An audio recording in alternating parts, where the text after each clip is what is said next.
Hey, welcome back to another video. So the Soul Exchange has just started, and yeah, welcome to, I think this is like the 6th or 7th Soul Exchange. Can't remember what the number was, but I can tell you from the fact that the first Soul Exchange I took Guardian Chameleon. Second one, well, I did pick Guardian Chameleon, Lady of the Lake, Asterius, Melena, some other dude that I don't remember. So this might be the 6th one. I think it's either the 6th or 7th. I don't remember what it was. But anyways, yep. Welcome to Soul Exchange, where everybody who, pretty much has a bank of, excess 5 stars are looking to exchange 10, 15 or 20 5 stars for one of these heroes that they require or need. I can tell you that this the previous Soul Exchange that came out, that was a I did complain quite a lot about the previous Soul Exchange, and perhaps one of the things that I wasn't really too objective about was looking at the perspective of a player who does not spend too much. I think that's something that I missed out. So that's something that maybe I'll change my perspective a bit when I talk about the Soul Exchange heroes that are up right now. And yeah, let's have a look at that. So but before that, let me just check back what the previous Soul Exchanges were. Let me just pause this first. So alright, so I just confirmed that it is the 7th. This is the 7th Soul Exchange. So let's look at the 10 hero slot first. So you have Visaro, which is a 2022 Hero of the Month. You have Gilligan, 2023 Hero of the Month. Peridot, Green Ninja. This one I think is the 2nd generation of ninjas that came out. She came out together with Ruby, Topaz. What's the blue one? The blue one is there's the blue and the purple one that nobody cares to even bother to use. Zircon and purple. I am so bad at names. I kind of forgot the purple one because I don't have him and I don't even bother. It's basically the glorified Rigard that people would most likely use Rigard.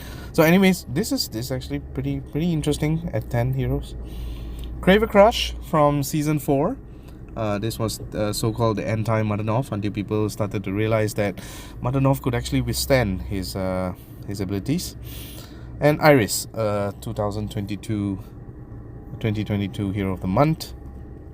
So what do I think from these 10 heroes? If let's say you only have 10 heroes to choose from, over here Peridot feels like a steal, because with the ninja portals are hard to get in. It's hard to pull ninjas from the ninja portal, especially with the odds that are so low. And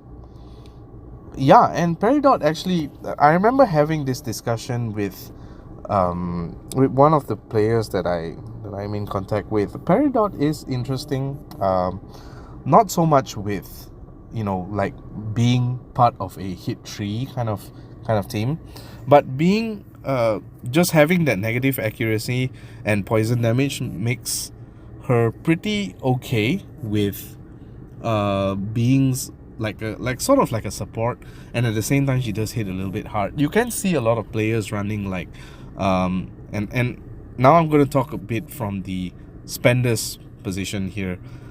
You see a lot of players running double rubies Garnet together with Peridot and maybe another like Toxicandra, for example. And Peridot is there not because of the damage, but the ability to control the board.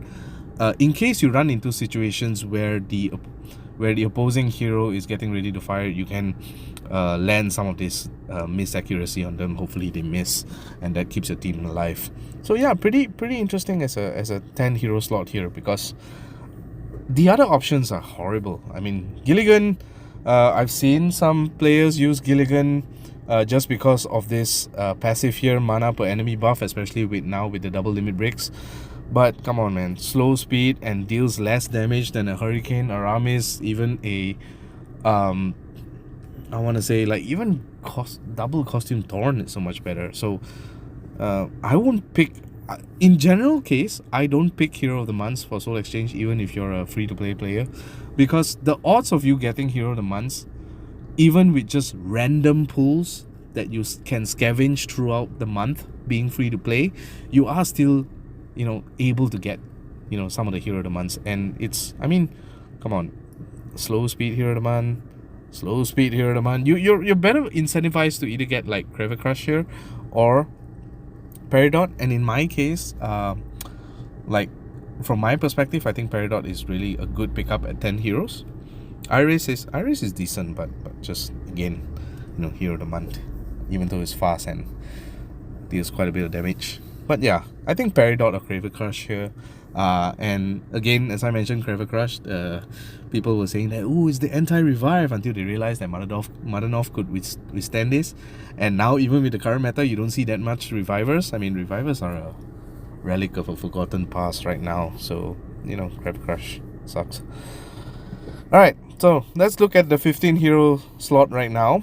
And I'm just gonna move the attention to the fact that they repeated a freaking Soul Exchange hero. Asterios was in one of the featured Soul Exchanges before this, because I picked Asterios at one point. I have him maxed, and I'm actually quite disappointed that they featured Asterios again. I would have liked if, like, say, maybe Karnov this time, or some of the other villains. For God's sake, why the hell would you put Asterios again? Yeah, so that's my gripe with the 15 hero slot. There's some interesting ones here. Costume Seshat, it's Dispel first, so that's interesting.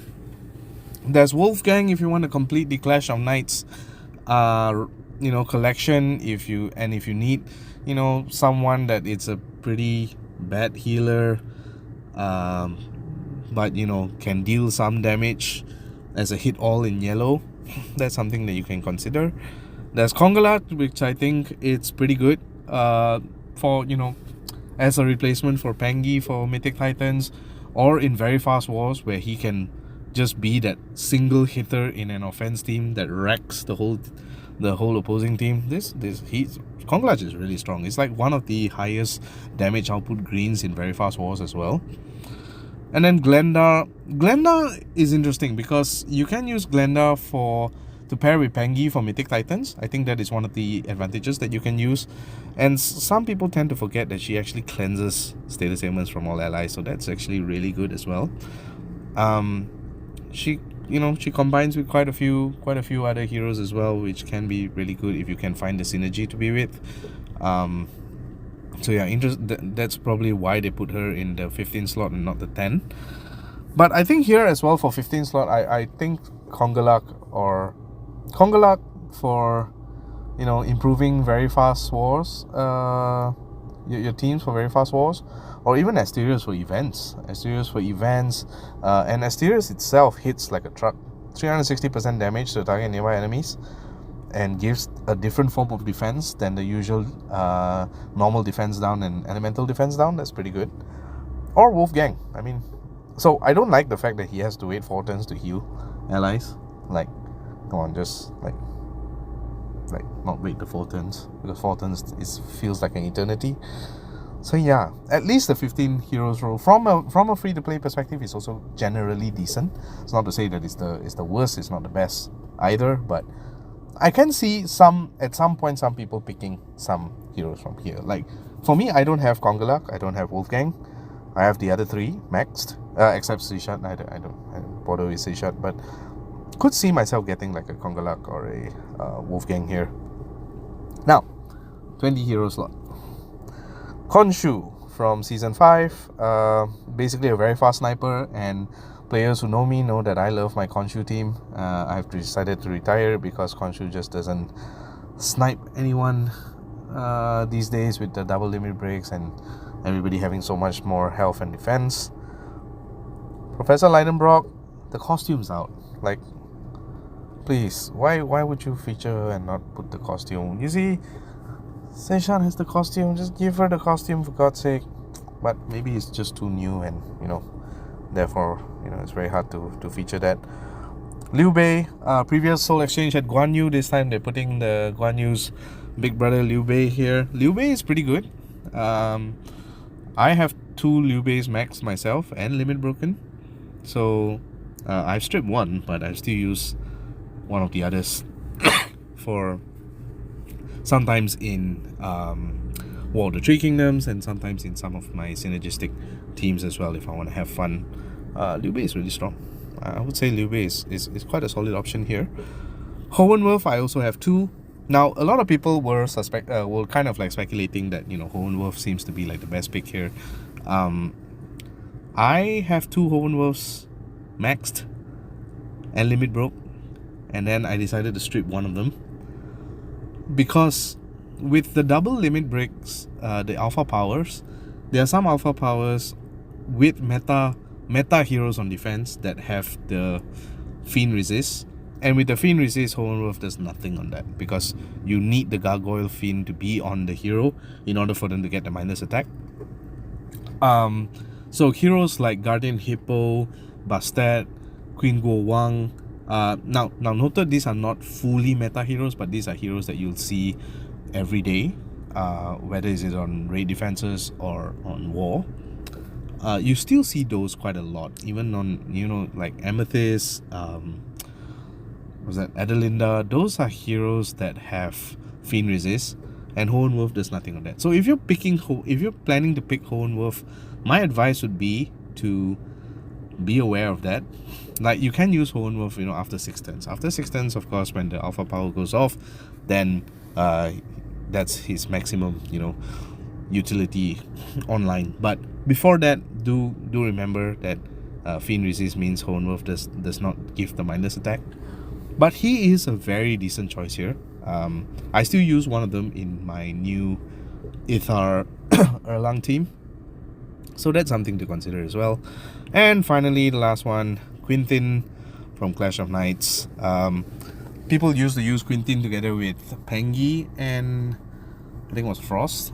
So basically you snipe one and then you use Pengi on another target, and whatever it is, the target that got hit with Quintin is going to die.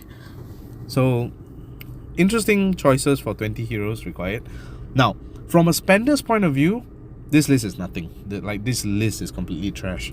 But from a free to play and a cheap to play perspective, there are some heroes here that you can use, that you can make use of, especially if you don't have them. Like, Liu Bei is pretty good. Don't get me wrong, Liu Bei is pretty good. Lidenbrock is one of the strongest slow healers that you can use in regular wars, just because she starts off with 20% mana, which means with a level, I think it was level 17, either a level 11 or 17 mana troop, and minimum you are able to charge her at 9 tiles, which is really, really good. And then Khonshu is a good sniper, although I would discourage people from picking Khonshu, just because you might run into disappointment of Khonshu not actually sniping people as much as you would want to. But Liu Bei, Hohenwolf, Quintin, these are good options to pick from this Soul Exchange. So I have given myself some time to think, and I was originally going to go with Peridot, and then I realized I just have too many green heroes right now, so I don't have time to level Peridot. The same thing with Kongalak, and I would actually like, for some reason, to have to actually pick Quintin here, because I have an idea of a team that I want to try with Quintin. I don't know if it'll work, but further down the line, once I'm done with Thalassa and I have Thalassa and one more blue hero that I want to level, I'm going to start working on Quintin, and I'm going to see if I can have some fun with Quintin. So Quintin's going to be my pick here. Ultimately, because I already have 2 Liu Beis, I already have 2 Hohenwolfs, I already have a Professor Lidenbrock, and I have 3 Khonshus. and I need some space. So what I'm gonna do, I'm gonna pick 20 heroes from here, all this garbage. Okay, fine. You know what? I'm having fun with my costume summon Loki, but I have one max. I don't think I'll max a second one. So that's what I'm going to do, and all these hero demands can just go fly, kite, Ithars, and Ariax, and one more. I need one more.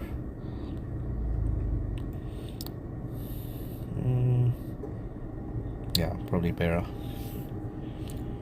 Yeah. Alright, 20 heroes. My pick is Quintin. I'm gonna go with it with no regrets. It'll take a while before I level any one of these anyways, so yeah. Here we go. Hey, Quintin. Alright. So that is my pick, and I would advise, guys, there's still 2 more days before the Soul Exchange goes away. Please do take your time to consider, weigh your options, find what is the more prioritized hero that you would need on your defense, and not just because some YouTuber is telling you to pick this and to pick that, or to, you know, oh, this one is really good, you should pick it. Remember, everybody's roster is different. So, and if you find, you know, that you can utilize, you know, certain heroes that people generally do not, feel free to pick those heroes, especially when it works well on your roster. Again, everybody's roster is different. Everybody's playing at different levels. What level I play might be different than what you are playing in. You know, you might be playing in a tier that's higher than me or lower than me. It doesn't matter, as long as the hero that you pick works well with your team. There's no point picking, you know, like Liu Bei, for example, and then you realize that, you know, Liu Bei just does jack shit on your defense or on your teams, and you're gonna waste 20 heroes just like that. And also, I think a word of caution as well. The deals that are coming together with Soul Exchange, I would advise against buying them. There's no point buying it just because you're trying to reach a certain hero cap in order to pick, like, you know, you need like 2 or 3 more heroes to hit the 20 heroes required. I wouldn't suggest buying them because those are expensive. And yeah, good luck in your choices. I hope you enjoy the choices that you've made. You've made peace with your choices. I'll catch you guys in the next video. GG.